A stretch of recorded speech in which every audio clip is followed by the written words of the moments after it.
एक बड़ा जहाज, सामने एक पुल। जहाज पुल के खंभे से टकराता है, पुल ताश के पत्तों की तरह बिखर जाता है।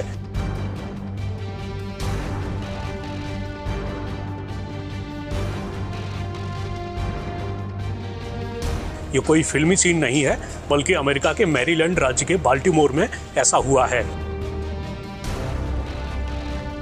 इस घटना के बाद भयानक तस्वीरें सामने आई हैं।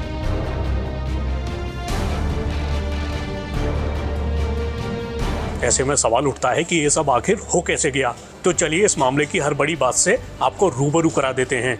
जहाज का प्रबंधन करने वाले सिनर्जी मरीन ग्रुप ने एक बयान में कहा कि इस जहाज पर 22 क्रू मेंबर थे और ये सभी भारतीय थे।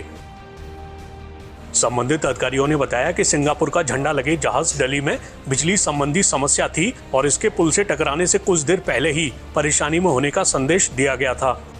हालांकि जब तक विशाल कंटेनर जहाज के चालक दल को एहसास हुआ कि क्या हो रहा है, तब तक बहुत देर हो चुकी थी।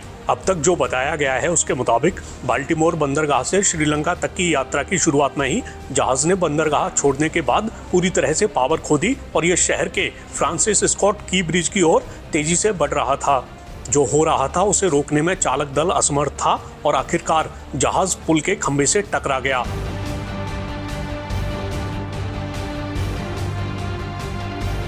संबंधित कंपनी के बयान में कहा गया है कि चालक दल के सभी सदस्य सुरक्षित हैं।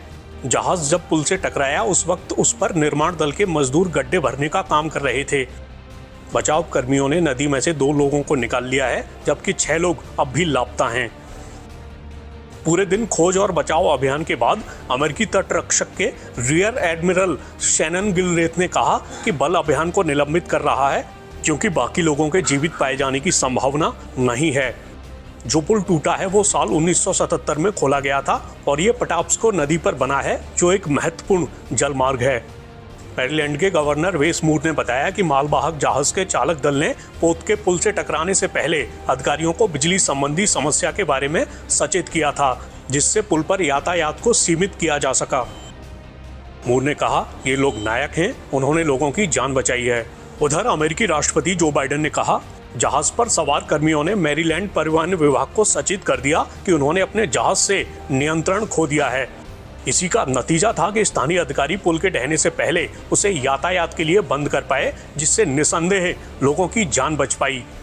बाइडेन ने यह भी कहा कि इस वक्त उनके पास ये मानने के लिए कोई संकेत नहीं है कि यह जानबूझकर किया गया कोई काम है।